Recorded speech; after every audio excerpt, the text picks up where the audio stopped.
అప్పుడే మీనాక్షి రైలు దిగి నడుచుకుంటూ వెళ్తుంది. ఇంకా వెళుతూ బ్యాగ్‌లో వాటర్ బాటిల్ ఉన్నది. బ్యాగ్ ఓపెన్ చేసి వాటర్ తాగుతూ ఆటో కోసం ఎదురు చూస్తుంది. ఇంకా మీనాక్షి ఎంతసేపు చూసినా ఆటోలు రావడం లేదు. సరేలే ఇంటికి వెళ్తుంది. ఇంటికి వెళ్ళేటప్పుడు దారిలో అందరూ మీనాక్షిని పలకరిస్తున్నారు. మీనాక్షి కూడా అందరికీ సమాధానం పలకరించుకుంటూ పోతుంది. ఇంకా మీనాక్షి ఒక అతన్ని వాళ్ళ గ్రామంలో ప్రేమించింది. అయితే ఆ ప్రేమించిన అబ్బాయికి ఉద్యోగం చేస్తూ ఉండేవాడు. చిన్న ఉద్యోగం.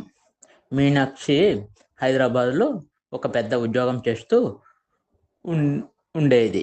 అప్పుడప్పుడు మీనాక్షి డబ్బులు పంపిస్తూ ఉండేది ఇతనికి.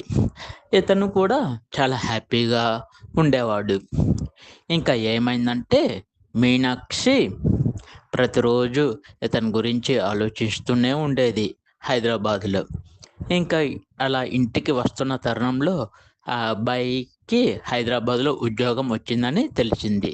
మీనాక్షి చాలా సంతోషించింది.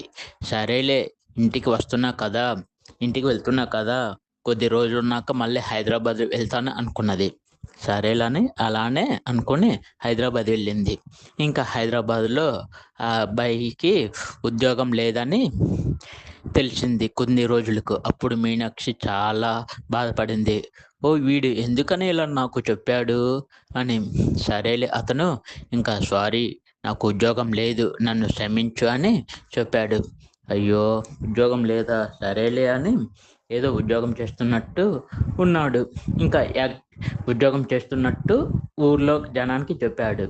మీనాక్షి కొద్ది రోజుల ప్రేమ వాళ్ళ గ్రామంలో తెలియడంతో వారి ఇద్దరూ పారిపోయి పెళ్లి చేసుకొని ప్రస్తుతం కలకత్తాలో హ్యాపీగా ఉన్నారని నేను ఈ వీడియో ద్వారా చెప్తున్నాను. ఈ వీడియో నచ్చితే ఒక లైక్ చేయండి, షేర్ చేయండి. Thank you friends.